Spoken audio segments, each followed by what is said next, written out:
Here's an excellent problem that you frequently see on the test. Anna is 4 years older than her brother.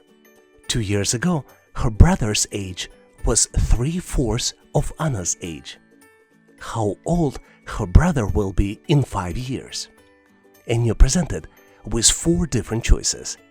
Age 23, choice B 21, choice C 19, and choice D 18. Give yourself 10 to 15 seconds. You can either get yourself a piece of paper or do mental calculations. The problem is simple enough so you can get to the correct answer. Do you see the solution? Let's continue to see how we can get to the correct solution together.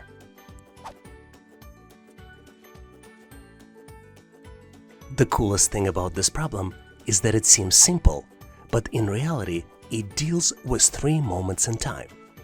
It deals with today moment, it deals with the moment of 2 years ago, and it deals in the brother's age in 5 years moment.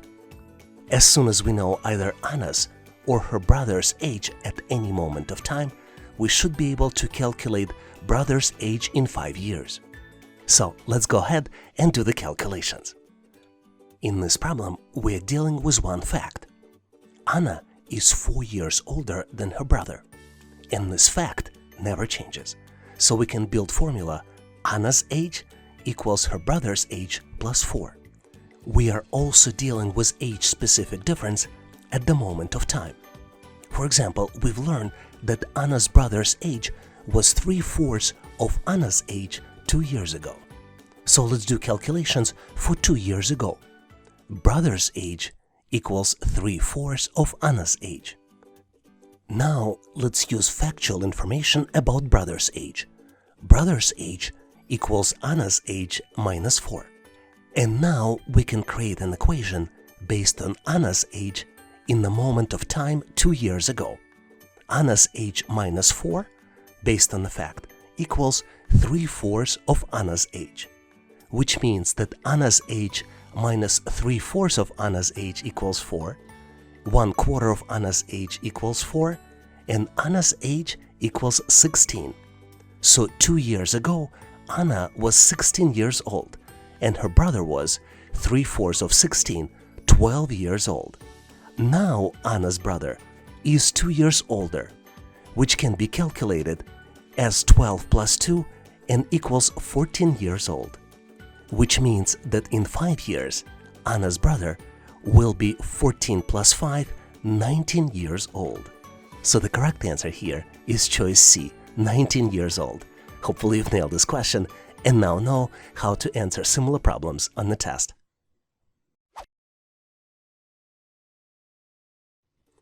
Here's the cool question, variations of which we frequently see on the test. Young couple drove 1,200 miles in 3 days during their honeymoon. They drove 3 times more on the first day than on the last day, and the same mileage on the second day as on the first and third days combined. How many miles did they drive each day? You have 4 different choices. For the first, second, and third day, you have choices of A, 600, 400, and 200. Choice B, 550, 450, and 250. For choice C, you have 450, 600, and 150. And for choice D, you have 450, 700, and 150. Can you calculate the answer? Give yourself 10 to 15 seconds. You can use a piece of paper or you can do mental math. Now let's continue to see how we can get to the correct solution together. 1,200 miles together with your loving partner, what could be the better time to spend? Anyway, let's first look at the facts. There are 2 facts that I'd like to point out. Fact number 1 in this problem is that on the third day, they drove 1/3 of the first day miles. They probably got tired, right? And the second fact is on the second day, they drove first day miles plus third day miles combined. So what's interesting here, can we base our calculations based off of the last day mileage? And what I mean by that is that can we use the third day miles as x in the expression we're trying to build? Based on this information, on the first day, they drove 3x miles. On the second day, they drove 3x plus x miles. In total, they drove 1,200 miles. So now we can build an expression 3x in parentheses 3x plus x, and then plus additional x equals 1,200 miles. Let's do the calculation for x, which also represents the third day. X equals 1,200 divided by 8, which is 150 miles. And this is how many miles they drove on the third day. On the first day then, they drove 3 multiplied by 150, which is an equivalent of 450 miles. And on the second day, they drove 450 plus 150 equals 600 miles.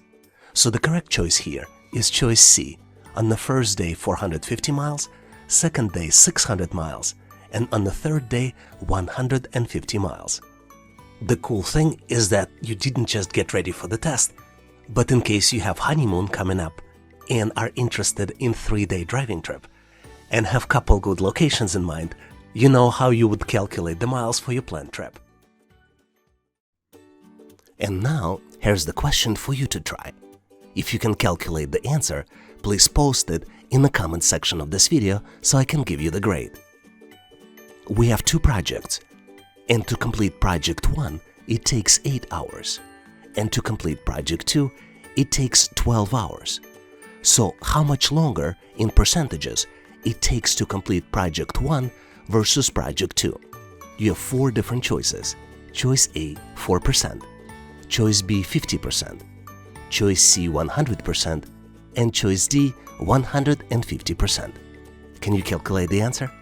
Please make sure to post it in the comment section of this video so I can give you the grade. Thanks for participating and good luck.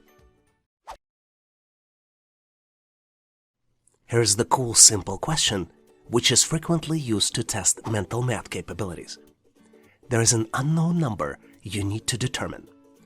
1 was added to this number, then 2 was subtracted from the result, and then it was multiplied by 3 and then divided by 4. The result is 6. What is the unknown number? You have 4 different choices. Choice A, 6, choice B, 8, choice C, 9, choice D, 12. Can you determine the answer? Give yourself 10 to 15 seconds, maybe 20 to 30 seconds if you need more time. Ready or not, I am going to continue, reveal the correct answer as well as solution on how to solve these types of challenges. The best way to solve these types of challenges is to reverse the calculation by solving the problem backwards. So what we can do, we can multiply 6 by 4, then divide by 3, add 2 and subtract 1. And the result of these calculations is 9. Let's check to make sure it's correct, which is another good idea to do on the test. Let's put in parentheses 9 plus 1 minus 2, close parentheses, then multiply the result by 3, divide by 4, and the result will be equal to 6. So the correct choice here is choice C, 9. Hopefully you've nailed this question and now know how to answer similar problems on the test. It is guaranteed that you will get a question like this almost on any test. You're presented with different shapes, and you need to identify the missing shape in the sequence. You're presented with 4 different choices. Choices A, B, C, and D. Obviously, you need to look and identify the pattern. Do you see the pattern? Let's continue to see how we can get to the correct solution and solve this challenge together. Let me first explain you the different shapes we see on the picture. Let's start with the inside diamond. You see that inside small diamond changes the colors. We have 2 black inside diamonds, then 2 white inside diamonds, and then inside diamond in the shape 5 is also black. Do you see the pattern? Now, there is also a pattern of outside triangles. You see that outside triangles in the shapes 1 and 2 are black, in the shapes 3 and 4 are white, and in the shape 5 are black. Does it ring a bell? Doesn't give you a pattern?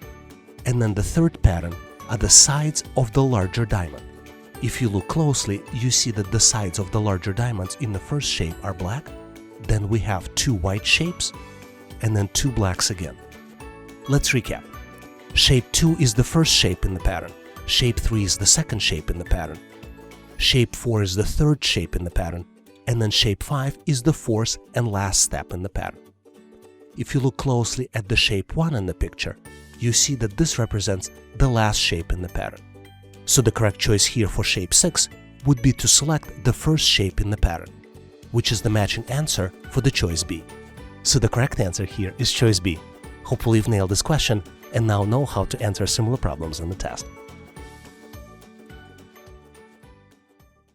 And now it's your turn.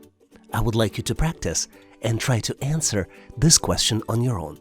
Please analyze the question and post your answer as well as your rationale of how you did the calculations in the comment section of this video. You're presented with two squares. Smaller square is inside the larger square. Both squares have numbers in the corners. The larger square has numbers 15, 11, 32, and 23. The smaller square has numbers 22, 13, 5, and one number is missing. And this is the number you need to calculate. You have four different choices. Choice A, 1, choice B, 7, choice C, 12, and choice D, 17. Do you see the pattern? Can you calculate the correct number? Please post your answer in the comment section of this video so I can give you my feedback. Thank you for participating and good luck!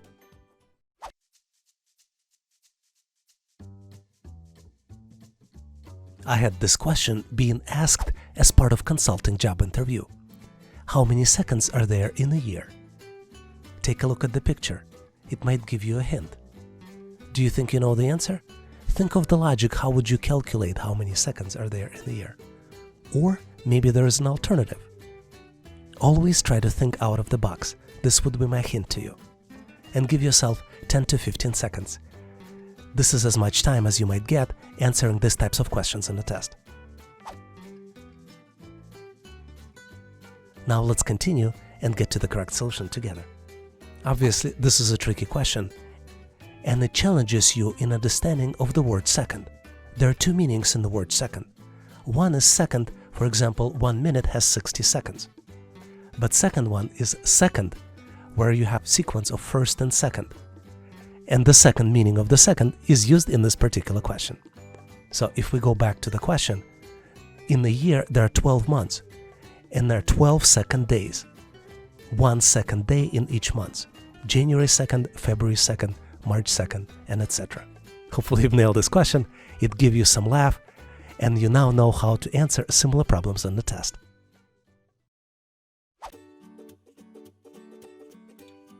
Here is an interesting question which tests your understanding of percentage differences.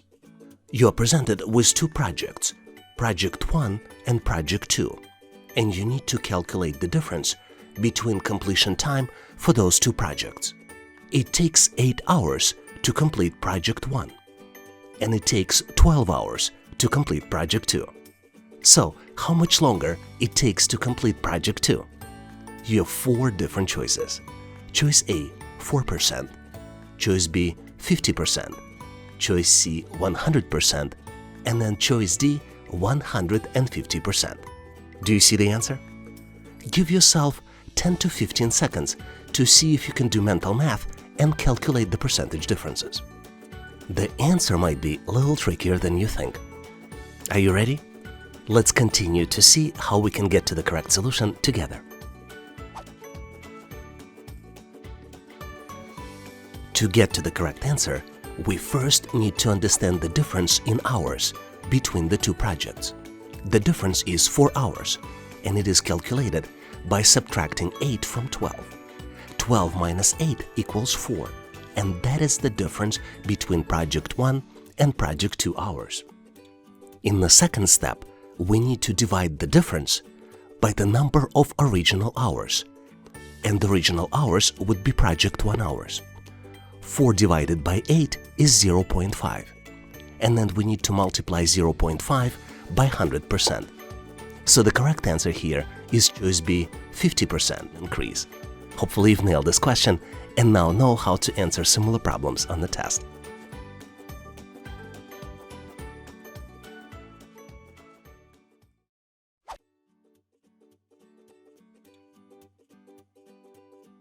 This is very interesting question which requires you to do calculations based on the pattern that you need to detect. You're presented with two squares. Small square is located inside the larger square. There are numbers in all corners of the larger square as well as in all corners in the smaller square. If we start looking at the numbers in the upper left corner and go clockwise, you see the numbers 15, 11, 32, and 23. In the smaller square, the numbers are 22, 13, and 5, and one number is missing, and this is the one that you need to calculate. Your choices are choice A, 1, choice B, 7, choice C, 12, choice D, 17. Give yourself 10 to 15 seconds, maybe 20 seconds. Possibly pause this video to see if you can come up with the answer. Do you see the pattern? Did you calculate the answer? Let's continue to see how we can get to the correct solution together.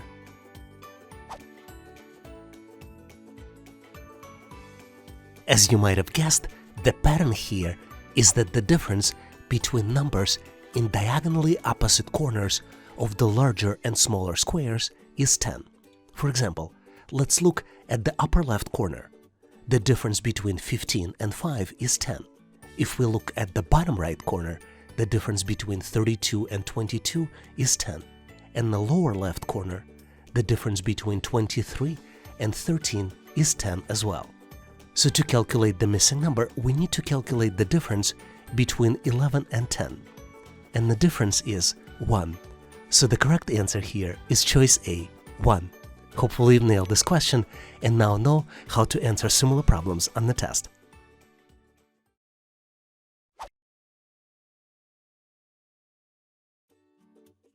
Here's one of my favorite questions, and it is my favorite because it is so unusual. You are presented with the pyramid. Pyramid contains 5 different layers. If we go from the top to bottom, you have a question mark. This is the number that you need to uncover. The next layer contains numbers 24 and 28. Layer below this contains numbers 10, 12, and 14. Next layer has 4, 5, 6, and 7. And the last layer has numbers 3, 1, 4, 2, and 5. You're presented with 4 different choices for the missing number. Choice A, 55. Choice B, 56. Choice C, 57. And choice D, 60. Do you see the answer? You will be surprised how simple it is to get to the answer when we go to the next step. Give yourself 5, 10, maybe 15 seconds to see if you can calculate and get to the correct answer. Did you figure it out? Let's continue and see how we can get to the correct solution together. Well, here, to be honest, I tried to trick you. I went in describing numbers from top to bottom, but in reality, you should be looking at the numbers from bottom to the top. If we start from the bottom row, for example with numbers 3 and 1, you see that the sum of 3 and 1 will add up to 4. But then it gets trickier. If we go from the second row to the third row, you see that the 4 and 5 does not necessarily add up in 10. 4 and 5 adds up in 9, and then you need to increment it by 1. If you go to the next layer, you need to increment it by 2. And then in the final row, you need to increment it by 3. So the correct answer here is choice 55. Let's recap. Starting with the bottom row, the sum of 2 squares results in the number in the next row. For example, 2 plus 5 equals 7. However, as each level continues, the sum increases by 1. For example, 4 plus 5, we need to increment and add 1 to get to 10. So the answer is calculated by adding up 24 plus 28 plus 3, which would be equal to 52 plus 3 and would be equal to 55. The correct answer here is choice A, 55. Hopefully you've nailed this question and now know how to answer similar problems on the test. Thanks for watching. If you like the content, please give us a like and consider subscribing. Thank you for your endorsement, support, and patronage. Please also check out additional resources in the description section of this video. I also encourage you to check resources page on our website, howtoanalyzedata.net. Please leave your feedback, corrections, or suggestions in the comment section of this video. And all the best on your journey. I'll see you in my next video.